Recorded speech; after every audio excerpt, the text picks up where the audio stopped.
But there are other scholars like Sheikh Safar al-Hawali, like Sheikh Salman Auda. They have different views. But we should realize that the term suicide bombing per se, committing suicide in Islam is haram. There's no two doubt about it. But as far as suicide bombing is concerned, the scholars differ. What they say that the word suicide is a misnomer. It's a misnomer. In suicide, a person is fed up of his life and he wants to end his life. In this, they say it is a strategy of war.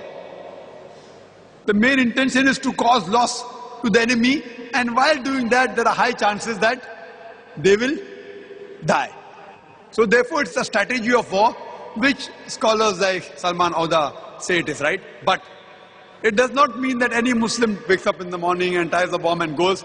Most of the scholars, including Salman Auda, Safar al-Hawali, they say it's haram. Anyway, suicide bombing, as I mentioned in my talk, it is alien to Islam. It's alien to Islam. But there are some Muslims in Palestine or Iraq have done that. But they say if it is used as a strategy, as a last resort, when many of the Muslims are being killed and they want to see to it that instead when they die alone, they will kill some other people, and the main intention is to cause loss. As a strategy, some of the scholars say that it can be used. And as I mentioned in my talk, that in Iraq, suicide bombing wasn't there until USA came to Iraq. And according to Robert Pape, who is an expert on suicide bombing, he said most of the suicide bombing are done as a social cause, as a political cause against the military power, to remove the military power from that country. So this is what is said by Robert Pape in his book, Dying to Win. But even if you do, you should see to it that these scholars who also give permission, they say that it should be under guidance of a scholar, under the guidance of a person based on Islamic Sharia.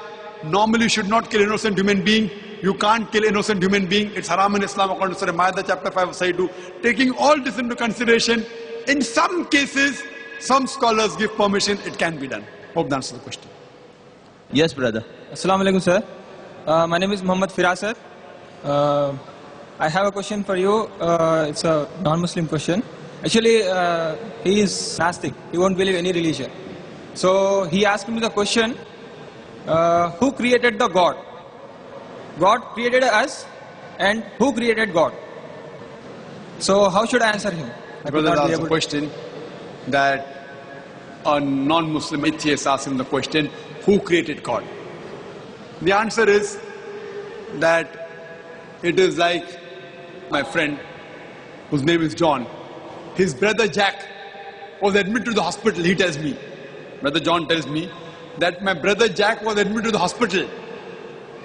He gave birth to a child. Was the child a girl or a boy? Girl or a boy? Can you guess? Maybe, I don't know. You don't know. Girl or a boy? How can a man give birth to a child? Jack is a brother of brother John. Admitted to the hospital. Gave birth to a child. Girl or a boy? The question is illogical. A man cannot give birth to a child. Similarly, the definition of true God, Allah, is uncreated. So the question who created God is illogical. The moment I say so and so person created God, he is not God. وَلَمْ يَكُلْ لَهُ كُفُوًا أَحَدٌ. There is nothing like him. So the definition of God is he is uncreated. So the question who created God is illogical. The moment I say who created God, that thing cannot be God. God by definition is uncreated. He creates everything else like us. We are dependent on him. He is independent on anything. How to convince an atheist is, you can refer to my video cassette, is the Quran God's word? Which gives this answer, as well as how to convince an atheist about Islam. Is the Quran God's word? Will deal in detail how to convince an atheist. Thank you, sir. Thank you, sir. The next question on the slip. Did the media play any role against Muslims relating to September 11? The question posed is, did the media play any role against the Muslim regarding September 11?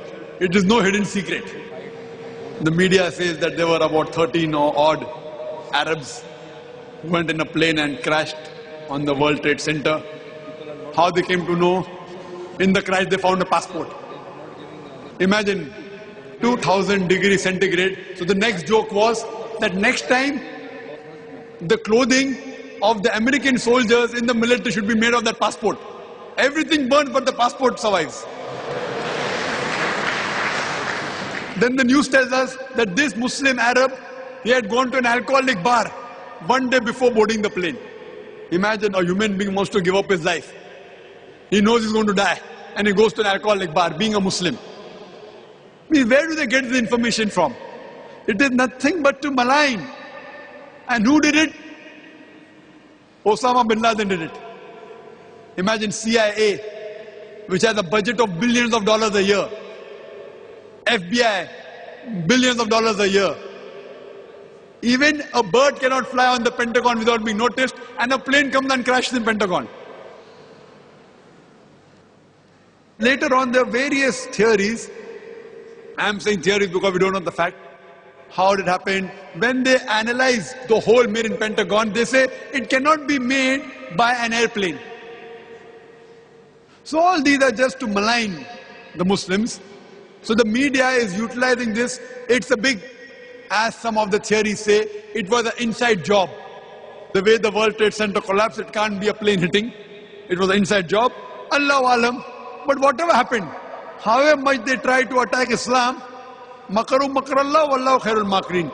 They planned and plotted, Allah to plan. Allah is the best to plan. And alhamdulillah, in spite of this, the media attacking Islam, yet today, Islam is the fastest growing religion in the world, including America and Europe. Yes, sister. Assalamu alaikum.